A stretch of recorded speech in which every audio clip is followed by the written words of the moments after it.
Update educator में आपका स्वागत है। चैनल पर नए हैं तो चैनल को सब्सक्राइब कर लें, बेल आइकन दबा लें, जिससे आने वाला हर नोटिफिकेशन आपको मिलता रहे। हम आपके लिए लेकर के आए राजा महेंद्र प्रताप सिंह राज्य विश्वविद्यालय अलीगढ़ एवं डॉक्टर भीमराव अम्बेडकर विश्वविद्यालय आगरा एवं अन्य विश्वविद्यालय B.Ed 4th सेमेस्टर सत्र 2022-24 से संबंधित असाइनमेंट बनाने का सबसे आसान तरीका, असाइनमेंट कैसे प्रिपेयर करते हैं, कैसे तैयार करते हैं, यदि आपके पास कंटेंट नहीं है तो आप कैसे असाइनमेंट बनाएंगे, पूरी जानकारी देंगे। वीडियो के अंत तक अवश्य बने रहिए। चलो स्टेप टू स्टेप वीडियो की शुरुआत करते हैं। सबसे पहले हम क्या करते हैं ये देख लीजिए।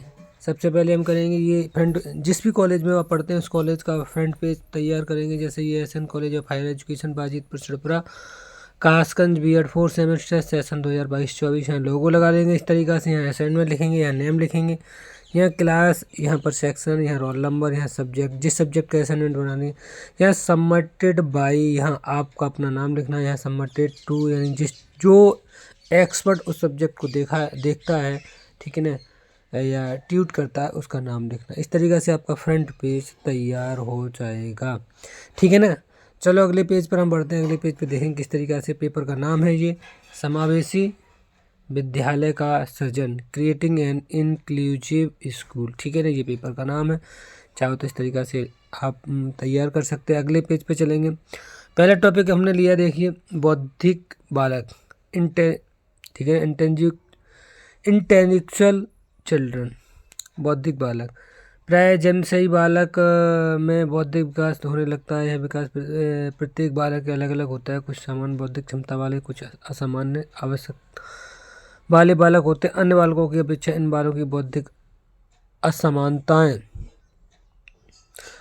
ये देखेंगे परिलक्षित होती हैं इस तरीक़ा से, और जिसके द्वारा वे विशिष्ट रूप से अपने समूह अलग व्यवहार प्रदर्शन करते हैं। इनकी बौद्धिक क्षमताओं या तो बहुत कम होती हैं या अधिक होती हैं। इसी बौद्धिक क्षमताओं के आधार पर बालकों को विभिन्न भागों में बांटा गया, ठीक है, जिसमें से कुछ का वर्णन इस प्रकार किया गया। पहला, प्रतिभावान बालक, प्रवीण या प्रतिभाशाली बालक, मंदबुद्धि बालक।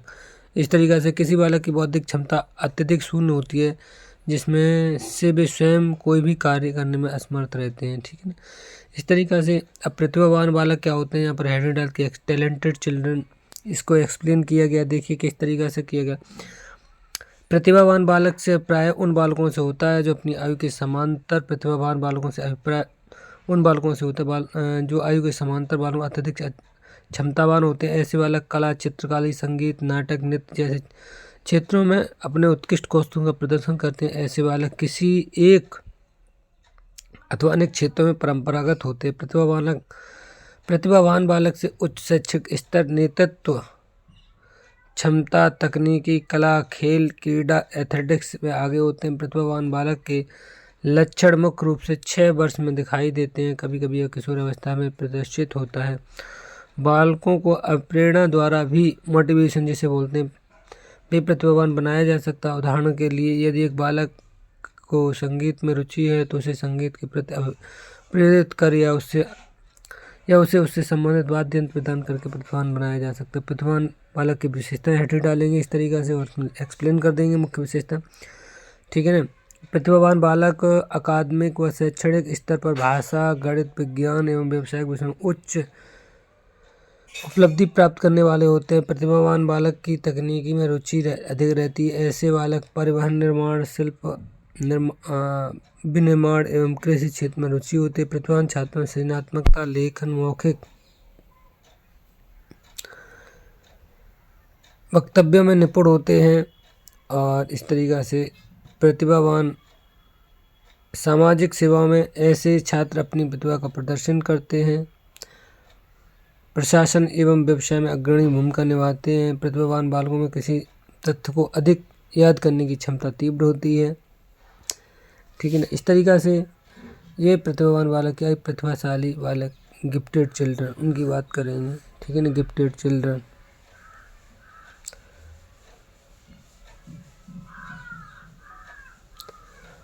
अब गिफ्टेड चिल्ड्रन की बात करें,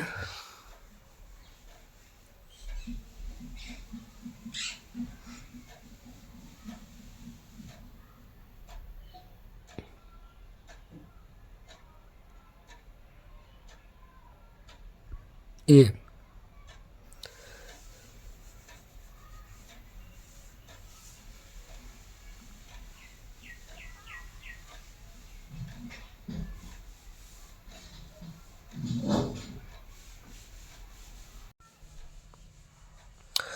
अब प्रतिभाशाली बालक गिफ्टेड चिल्ड्रन हेडर डालेंगे इस तरीक़ा से आप और ये एक्सप्लेन। ऐसे बालकों को मेधावी छात्र भी कहते हैं। इन बालकों की उच्च बुद्धि होने के कारण इन्हें विशिष्ट बालकों में रखा गया। ये बालक सामान्य बालकों से अलग होते। इन बालकों की अलग विशेषताएं होती हैं जिनके कारण इन्हें अन्य बालकों से अलग रखा जाता है। उसी के अनुरूप इन्हें शिक्षा प्रदान की जाती है। जो बालक मानसिक आयु में अपनी आयु के वर्ग के सही बालकों से उच्च बौद्धिक क्षमता रखता है उसे प्रतिभाशाली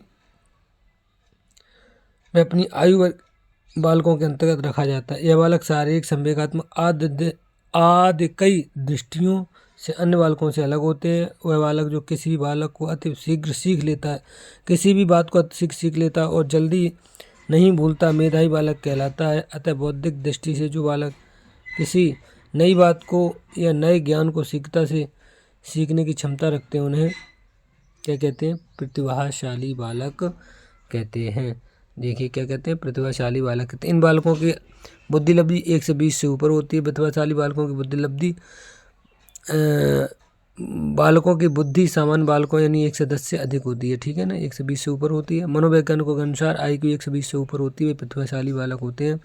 कुछ बालकों की बुद्धि लब्धि 1 से 80 से 1 से 90 तक भी हो सकती है, जो सामान्य बालकों से बहुत आगे होते हैं।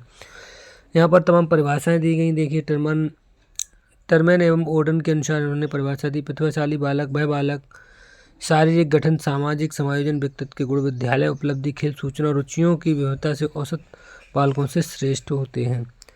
National society for the study education के अनुसार एक परिभाषा दी गई। एक योग्य और प्रतिभाशाली बालक वह है जो लगातार उच्च स्तर का कार्य निष्पादन किसी भी सामान्य प्रयास के क्षेत्र में प्रदर्शित करता है। तो ये तमाम परिभाषाएं दी गई। ठीक है। प्रेमपस रीचा के अनुसार प्रतिभावान बालक वह है जो कि सामान्य बुद्धि की दृष्टि से श्रेष्ठ प्रतीत होता है और वह जो उन क्षेत्रों में जिनका अधिक बुद्धि लब्धि से संबंधित होना आवश्यक नहीं है, उच्च कोटि की विशिष्ट योग्यताएं रखता है, वो क्या कहलाता है? प्रतिभावान बालक कहलाता है। प्रतिभाशाली बालक की विशेषताएं, हमें विशेषताएं बताई गई। मनोसामाजिक विशेषताएं, ठीक है ना। अब इसमें सामाजिक विशेषता में प्रतिभाशाली बालक हंसमुख, प्रसन्नचित्त रहते हैं, भी सामाजिक रूप में अधिक परिपक्व और सक्रिय होते हैं, सर्वप्रिय होते हैं। ऐसे बालक अपनी आयु स्तर से अधिक आयु वाले बालकों को मित्र बनाना पसंद करते हैं, लेकिन खेलना अपने आयु स्तर के बच्चों में ही पसंद करते हैं। ऐसे बालक घर, स्कूल, समुदाय, अन्य कार्यों में जिम्मेदारी बहुत पसंद करते हैं। इनमें नेतृत्व की क्षमता बहुत अधिक होती है। ठीक है ना। शैक्षिक योग्यता, प्रतिभाशाली बालकों की शैक्षिक योग्यता, ये बालक उच्च बौद्धिक क्षमता प्रदर्शन करते हैं, शिक्षा के प्रत्येक क्षेत्र में अधिक उपलब्धियां प्राप्त करते हैं। और भी इनकी कई विशेषताएं देखिए ये दिखाई गई हैं। ये बालक किसी भी विषय, साहित्य, विज्ञान, व्याकरण, गणित, इतिहास, भूगोल आदि के विषय में श्रेष्ठ होते हैं। इन बालकों की उपलब्धि बुद्धि सह संबंध देखने को मिलता है। ये विभिन्न प्रतियोगिता में बढ़ चढ़कर हिस्सा लेते हैं। शारीरिक क्षमता, प्रतिभावान बालक शारीरिक विशेषता में सामान्य बालकों से भिन्न होते हैं। यह विभिन्न कद, भार एवं सामान्य शारीरिक विकास के रूप में होती है। विशिष्ट बुद्धि वाले बच्चों में शारीरिक दोष भी बहुत कम होते हैं। टर्मन के अनुसार उन्होंने अपनी अपनी बात बताई क्या क्या चीज़ें होती हैं। ठीक है ना। प्रतिभाशाली बालक को माता पिता स्वास्थ्य के इतिहास का अध्ययन करने के पश्चात पाया गया। प्रतिभाशाली बालक इतिहास का अध्ययन करने के पश्चात पाया गया कि प्रतिभाशाली बालक व उनके माता पिता सामान्य बालकों से अधिक स्वस्थ होते हैं और यह बालक सामान्य बच्चों से भी भारी होते हैं। प्रतिभाशाली बालकों के दांत सामान्य बालकों की अपेक्षा 2 माह पूर्व निकल आते हैं। इसी प्रकार से बालकों के 2 माह पहले चलना फिरना और बोलना शुरू कर देते हैं। इनकी ज्ञानेंद्रियां प्रखर होती हैं। प्रतिभाशाली बालकों के किशोरावस्था में लक्षण शीघ्र दिखाई देते हैं। अब संवेगात्मक विशेषताएं बताई गई। ये प्रसन्न रहते हैं, समस्या कठिनाइयों स्वतंत्रता से सामना करने में महत्व है, ये अधिक धैर्यवान होते हैं। नए बालकों के साथ साथ नए स्थानों नई स्थितियों ये बालक शीघ्र ही समायोजित कर लेते हैं। इनका चरित्र व्यक्तित्व साधारण दूसरे बालकों से श्रेष्ठ होता है। इस प्रकार बालक सामाजिक दृष्टि से भी सुदृढ़ होते हैं। लिंग विशेषताएं, प्रतिभाशाली बालक लैंगिक विशेषताएं भी देखी गई हैं। कई अध्ययनों में लड़कों की बुद्धि लब्धि आएगी लड़कियों से अधिक पाई गई है। शैक्षिक उपलब्धि, प्रतिभाशाली बालक तीव्र बुद्धि वाले होने के कारण उनकी शिक्षा में उच्च प्रदर्शन करते हैं। सहगामी क्रियाएं, प्रतिभाशाली बालक प्रायः सहगामी क्रियाओं में भाग लेते हैं। व्यक्तिगत विशेषताएं, ये बालक विभिन्न व्यक्तित्व प्रदर्शन करते हैं तथा व्यक्तिगत विशेषता में भी धनी होते हैं। सामाजिक एवं सांस्कृतिक पृष्ठभूमि के बारे में बात करें तो प्रतिभाशाली बालक शारीरिक रूप से स्वस्थ होते हैं। अधिकतर प्रतिभाशाली बालकों का भार, लंबाई जन्म के समय दूसरों बालकों से अधिक होता है। प्रतिभाशाली बालकों की गिनेंद्रियाँ अधिक सक्रिय होती हैं। प्रतिभाशाली बालकों की बुद्धि अवधि 120 से अधिक होती है। प्रतिभाशाली बालक आत्मविश्वासी, आशावादी, धैर्यवान होते हैं। अधिकतर प्रतिभाशाली बालक उन परिवारों से आते हैं जो शिक्षित, प्रबुद्ध और सांस्कृतिक होते हैं। तो इस तरीक़ा से इनकी ये विशेषताएं चल रही थी। ठीक है, और भी विशेषताएं यहाँ पर एक्सप्लेन की गई। प्रतिभावान बालकों की पढ़ने लिखने में रुचि होती है। इनका शब्द भंडार अत्यधिक विशाल होता है। 95% प्रतिभाशाली बालक अनुशासन प्रिय होते हैं। प्रतिभाशाली बालकों की मानसिक क्षमता जैसे स्मृति, चिंतन, तर्क, कल्पना, समस्या समाधान, विश्लेषण और संश्लेषण बहुत अधिक होती है। प्रतिभाशाली बालकों की पहचान, ठीक है, बुद्धि परीक्षण द्वारा आप पहचान कर सकते हैं इनकी, है ना। प्रतिभाशाली बालकों को प्रवीणता परीक्षण द्वारा, संबंधित व्यक्तियों की सूचनाओं द्वारा एक दूसरे बताते हैं उनका बच्चा बहुत तेज है। उपलब्धि परीक्षण द्वारा, उपलब्धि टेस्ट वेस्ट लेकर के, सृजनात्मक क्रिएटिव काम करा करके, साक्षात्कार इंटरव्यू लेकर के। प्रतिभाशाली बालकों की विशेषताएं, समस्याएं, कुसमायोजन। ये कुसमायोजन की स्थिति, जब प्रतिभाशाली बालकों को आवश्यकता होती पूर्ति के लिए बच्चा, है ना,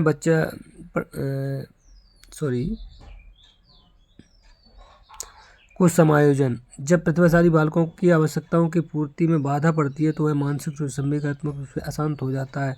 इससे कुसमायोजन का जन्म होता है। ठीक है ना।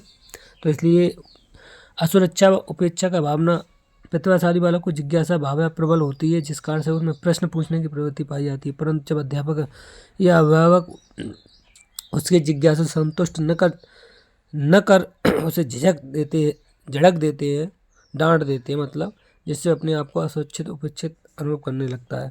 अंतर्मुखी, ठीक है ना, इंट्रोवर्ट। यदि प्रतिभाशाली बालकों के साथ उनकी योग्यताओं के अनुसार व्यवहार नहीं किया जाता तो उन्हें अपनी प्रतिभा को विकसित करने का उचित अवसर नहीं मिल पाता, तो वे स्वयं का समाज में पृथक कर लेते हैं तथा एकांत प्रिय हो जाते हैं। तो इस तरीक़ा से ये उनकी समस्याएं होती हैं। अहम भावना, ठीक है ना, अहम भावना। यदि प्रतिभाशाली बालकों की आवश्यकता अधिक प्रशंसा की जाती है तो अपने आप को दूसरों से श्रेष्ठ समझने लगते हैं और उनमें अहम की भावना का विकास हो जाता है। विद्रोह, रिवोल्ट। जब प्रतिभाशाली बालकों को शिक्षकों व अभिभावकों द्वारा उचित रूप से पहचाना नहीं जाता है तो उनके प्रति विद्रोह हो जाते हैं। इसके अतिरिक्त ऐसे बालकों में कई बार अपने समूह द्वारा भी अंगीकृत नहीं किया जाता। इस प्रकार का बहिष्कार उन्हें अशांत बना देता है और वे विद्रोही बन जाते हैं। अनुशासनहीनता, कक्षा में सभी कार्यक्रम औसत बालकों को ध्यान में रखकर बनाए जाते हैं, जिन्हें प्रतिभाशाली बालकों या तो शीघ्रता से कर लेते हैं या फिर उन्हें करने में रुचि नहीं दिखाते। परिणाम स्वरूप लापरवाह, शांत हो जाते हैं तथा कक्षा में अनुशासन संबंधी समस्याएं उत्पन्न करते हैं। अगला है, हेडिंग डालेंगे प्रतिभाशाली बालकों के अनुदेशन रणनीतियाँ, कैसे अनुदेशन करना चाहिए इसके बारे में थोड़ा सा देखो। प्रतिभाशाली बालक की शिक्षा के विषय में हेविंग हर्स्ट ने अपनी पुस्तक survey of the education gifted children में लिखा है, प्रतिभाशाली बालकों के लिए सबसे सफल उपयोगी कार्यक्रम वही हो सकता है जिसका उद्देश्य उनको विभिन्न क्षमताओं, योग्यताओं का विकास करना हो। अब इस कथन के अनुसार प्रतिभाशाली बालकों की शिक्षा के संबंध में निम्न बातों पर ध्यान देना चाहिए। व्यापक एवं विस्तृत पाठ्यचर्या की व्यवस्था की जाए। शिक्षा द्वारा व्यक्तिगत ध्यान दिया जाए। पाठ्य सहगामी क्रियाओं की व्यवस्था की जाए। नवीन एवं विशिष्ट शिक्षण विधियों का प्रयोग किया। अब असाइनमेंट आपको कैसे बनाना है, जो कंटेंट आपको अच्छा लग रहा है उस हिसाब से आपको उसको सेलेक्ट कर सकते हैं। ऐसा नहीं एक तरफ से लिखना है, एक तरफ से नहीं लिखना। असाइनमेंट, दत्तक कार्य, आपको जो अच्छा लगे उस हिसाब से। तो ये बहुत सारी हेडिंग है तो इनको पॉइंटों के रूप में चेंज कन्वर्ट कर सकते हैं असाइनमेंट पर। योग्य अध्यापकों द्वारा शिक्षण की व्यवस्था करना चाहिए। उत्तरदायित्व प्रदान करना चाहिए, मतलब उन्हें जिम्मेदारी देना चाहिए। पुरस्कार व छात्रवृत्ति की व्यवस्था की जाए। नेतृत्व प्रशिक्षण दिया जाए। सांस्कृतिक की शिक्षा दी जाए। ये पहला टॉपिक खत्म हुआ, ठीक है ना। अब दूसरा टॉपिक हुआ मंदबुद्धि बालक, मेंटली रिटायर्ड चिल्ड्रन। अब मेंटली रिटायर्ड चिल्ड्रन क्या होते हैं उसके बारे में बताया गया। मानसिक दृष्टि से पिछड़े बालकों को मंदबुद्धि बालक कहा जाता है। ये बालक बौद्धिक दृष्टि से प्रतिभाशाली बालकों को ठीक विपरीत होते हैं। स्किनर के अनुसार परिभाषा दी गई, मानसिक मंदता वाले बालकों के अनेक पर्यायवाची शब्दों का प्रयोग किया गया, जैसे मंदबुद्धि, अल्पबुद्धि, विकल बुद्धि, धीमी गति से सीखने वाले, पिछड़े बालक या मूढ़। अब ये इसमें कई बातें बताई गई। 1913 मंदबुद्धि पिछड़े बालकों में किसी प्रकार का अंतर नहीं किया जाता था। इस इंग्लैंड में मंदबुद्धि अधिनियम बनकर अंतर को जन्म दिया। इंग्लैंड तथा अमेरिका मनोवैज्ञानिकों ने अध्ययन करके मंदबुद्धि एवं पिछड़े बालकों का अंतर स्पष्ट कर दिया। मानसिक मंदता की एक प्रकार परिभाषा दी। मानसिक मंदता औसत से निम्न मानसिक कार्यक्षमता का उल्लेख करती है। इसका आरंभ बालक के विकास की अवधि में होता है तथा वह अग्र में से एक या अधिक अनुकूल व्यवहार की कमी द्वारा संबंधित रहती है, जैसे परिपक्वता, अधिगम और समायोजन, सामाजिक समायोजन या समावेशी वैचारिक गठन। ये नीचे देखेंगे। मंदबुद्धि बालकों का अर्थ क्या होता है, अब तो समझ लेंगे। मंदबुद्धि यहाँ पर मंदबुद्धि बालकों का तात्पर्य उन बालकों से होता है जिनका बौद्धिक स्तर सामान्य बालकों से कम होता है। वैसे बालक इनका सामान्य स्तर इनकी जिनकी आयु लेवल 90 से कम होती है मंदबुद्धि बालक कहलाते हैं। मानसिक दृष्टि से पिछड़े बालकों को मंदबुद्धि बालक कहा जाता है। ये बालक बौद्धिक दृष्टि से प्रतिभावान ठीक विपरीत होते हैं। स्किनर ने परिभाषा दी। मानसिक मंदता बालकों को के लिए अनेक पर्यायवाची शब्दों का प्रयोग किया गया, जैसे मंदबुद्धि, रिटायर्ड, अल्पबुद्धि, विकल्प बुद्धि, धीमी गति सीखने वाले, पिछड़े हुए, मूढ़। ठीक है ना। इस तरीक़ा से तमाम परिभाषाएं दी गई। एक दो परिभाषा देंगे यहाँ प्रोफेसर पेज के अनुसार परिभाषा देंगे। मानसिक अल्पता सामान्य से निम्न स्तरीय मानसिक विकास की वह दशा है जो बालक के जन्म से ही विद्यमान होती तथा प्रारंभिक बाल्यकाल में उत्पन्न होती तथा मुख्यतः सीमित बुद्धि या सामाजिक अपर्याप्तता के द्वारा परिलक्षित होती है। ये अब बुद्धिलब्धि की धारणा क्या है, धारणा के बारे में बताया गया। यहाँ पर आप अपने हिसाब से एक्सप्लेन कर लेंगे।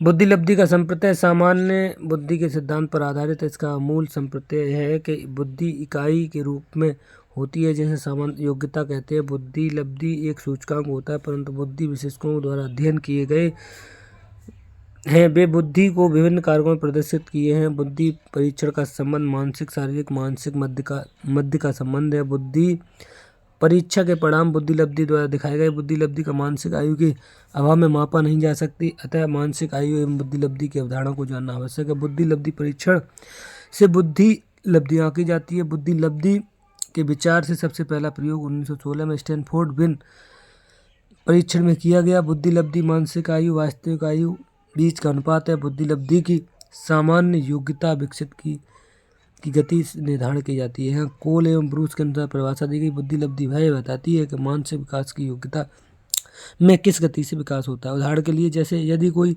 किसी परीक्षा में 14 वर्ष के बालक का निर्धारण औसत मान 75 है, तो जिस बालक का इस परीक्षा में औसत मान 75 आएगा उसको मानसिक आयु 14 वर्ष मानी जाएगी, चाहे वह बालक की वास्तविक आयु 13 वर्ष की क्यों न हो।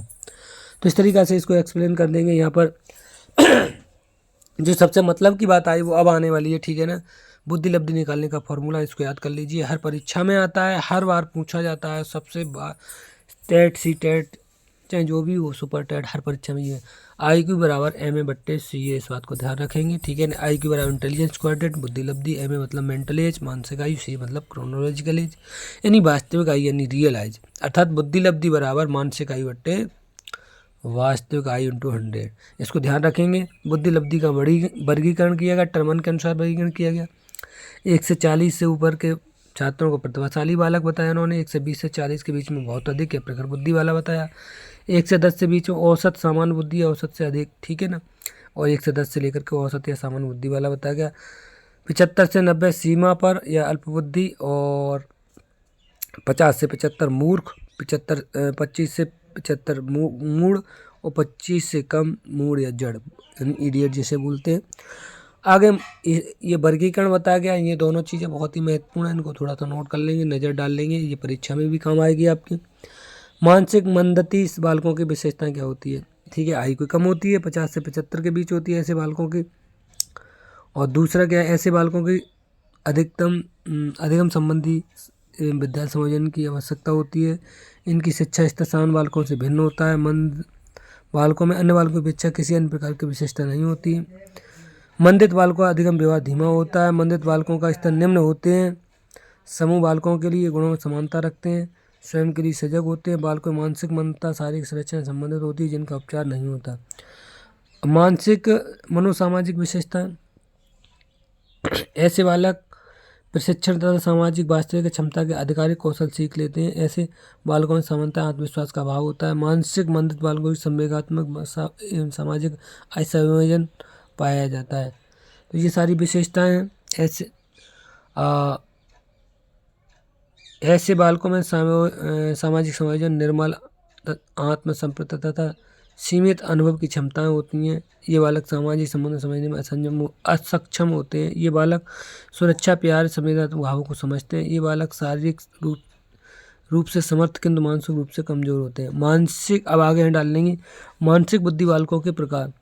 हल्की मानसिक बद्धता, ठीक है, अब हल्की मानसिक मंदता ये इन्होंने बताया कि कैसी होती है। American association of mental deficiency 1973 मंदता के 4 प्रकार बताए। कितने बताए? 4। हल्की मानसिक मंदता, इसका निर्धारण 52 से 68 बुद्धि लब्धि वाले बालकों को दिया गया, ठीक है ना। और इस तरह अग्रसित माना गया। इस पर के बालकों को सामान्य बालकों के समान काल्पनिक रचनात्मकता निर्णय की क्षमता नहीं होती। मध्य मानसिक क्षमता जो 36 से 51 के बीच इनकी IQ होती है उनको माना जाता है। तीव्र मानसिक मंदता 20 से 35 के बीच IQ पाई जाती है, ठीक है ना। गंभीर मानसिक मंदता जो 20 से भी कम होती है, इनकी बुद्धि 20 से भी कम होती है, ठीक है ना। और इनमें शिक्षा पाने योग्य ये बच्चे होते हैं, प्रशिक्षण योग्य ये बच्चे होते हैं, और पूर्ण रूप से दूसरों पर निर्भर होते हैं वो ये वाले होते हैं। मंदबुद्धि बालकों के लक्षण, यहाँ पर मंदबुद्धि बालकों के लक्षण एक्सप्लेन कर सकते हैं। मंदबुद्धि बालक प्राय प्रत्येक कार्य को देर से करना सीखते हैं। इनकी योग्यता सीखने की क्षमताएं सीमित होती हैं। सीखने की गति भी धीमी होती है। इनकी बुद्धि लब्धि 70 से सब कम होती है, ठीक है ना। इनमें संवेगत में स्थिरता पाई जाती है। इनमें आत्मविश्वास की कमी होती है। ऐसे बालक नवीन परिस्थिति समायोजन स्थापित करने, नई संपत्तियों को ग्रहण करने, अमूर्त चिंतन कर सकने में असमर्थ होते हैं। ऐसे बालकों का पारिवारिक, विद्यालय, सामाजिक समाज संतोषजनक नहीं होता। ऐसे बालक अपनी आवश्यकताओं की पूर्ति पर अधिक चिंतित रहते हैं। ऐसे बालक कक्षा में प्राय शांत या निष्क्रिय रहते हैं। ऐसे बालक में शारीरिक बाड़ी संबंधी दोष पाए जाते हैं। ऐसे बालक पाठ्य सहगामी क्रियाओं एवं अन्य क्रियाकलापों में बहुत कम रुचि रखते हैं। एकाग्रता एवं सृजनात्मकता का अभाव होता है। ये मनोवैज्ञानिक रूप से अपरिपक्व होते हैं। तो ये सारी इनकी विशेषताएं बताई गई, ठीक है ना। आगे मंदता के कारण, मंदता वंशानुक्रमीय कारण हो सकता है, ठीक है, जीन फैक्ट हो सकता है, पर्यावरणीय कारण हो सकता है, या कुछ चोट वोट लग जाए, गंभीर या गर्भावस्था, बहुत सारी चीज़ें हो सकती है। तो इसमें देख सकते हैं वंशानुक्रमी कारण, जैसे सामान्यतः बंधमुत्ता की जन्मजात होती है। वंशानुक्रमी अथवा बालक शारीरिक रूप से मानसिक विकास माता पिता से प्राप्त गुणसूत्रों के आधार पर होता है। बुद्धि लब्धि दोषपूर्ण गुणसूत्रों के प्राप्त होने के कारण बालक स्वस्थ मानसिक विकास नहीं कर और परिणाम स्वरूप मंदबुद्धि रह जाता है। दूसरा पर्यावरणीय कारण होता है। पर्यावरणीय एक व्यापक शब्द है। गर्भावस्था से लेकर बाल्यकाल तक के पर्यावरण का प्रभाव बालक के मानसिक विकास पर होता है। यदि गर्भावस्था में बालक को अपने मस्तिष्क बुद्धि के उचित विकास के लिए आवश्यक तत्व पर्याप्त मात्रा में नहीं मिल पाते तो जन्म में मंदबुद्धि पैदा होता है। जन्म के समय या जन्म के बाद मस्तिष्क में किसी प्रकार के आघात, चोट लग जाने के कारण मानसिक विकास अवरुद्ध हो जाता है। कुछ एलोपैथिक दवाइयाँ मस्तिष्क को इतना आघात पहुँचा देती हैं जो बालक मंदबुद्धि श्रेणी में आ जाता है। नशीली पदार्थों के सेवन, शराब पीने से, बहुत सारी चीज़ें होती हैं जिसके कारण, यानी पर्यावरण कारण के कारण बालक मंदबुद्धि हो सकता है। मंदबुद्धि बालकों की पहचान, अब पहचान कैसे कर लेंगे? निरीक्षण के द्वारा, साक्षात के द्वारा, बुद्धि परीक्षण के द्वारा, मानसिक परीक्षण। अगला हेडर डालेंगे मानसिक मंदता बालकों की क्रियात्मक सीमा। तो ये बहुत सारी सीमाएं इसमें दिखाया गया, ठीक है ना। मानसिक मंदबुद्धि बालकों की सीखी हुई बातों में नई परिस्थितियों के प्रयोग से समस्यात्मक होती है। बुद्धि लब्धि बालकों को समायोजन करने में समस्या होती है जिससे वे रूप विलग होते रहते हैं। इन्हें अधिगम के विभिन्न समस्याओं का सामना करना पड़ता है। ऐसे बालक प्रायः माता पिता परिवार द्वारा अवहेलना के शिकार होते हैं। विद्यालय में असफलता प्राप्त करने के कारण प्रायः निराश होते हैं। अगला हेड डालेंगे मानसिक मंदित बालकों के लिए अनुदेशन की रणनीतियाँ। तो शैक्षिक उद्देश्य में परिसीमन, पाठ्यचर्या, शिक्षण विधियाँ और कक्षा का सीमित आकार, मतलब 15 से 20 बच्चे से ज़्यादा नहीं पढ़ाना चाहिए। सीमित आकार का मतलब अनुभवी शिक्षक होना चाहिए, अभिभावकों का सहयोग होना चाहिए, भयमुक्त वातावरण बनाना चाहिए, विशिष्ट कक्षाएं चलानी चाहिए, इनके लिए स्वयं देखभाल का प्रशिक्षण करना चाहिए। तो इस तरीक़ा से इनकी देख सकते हैं।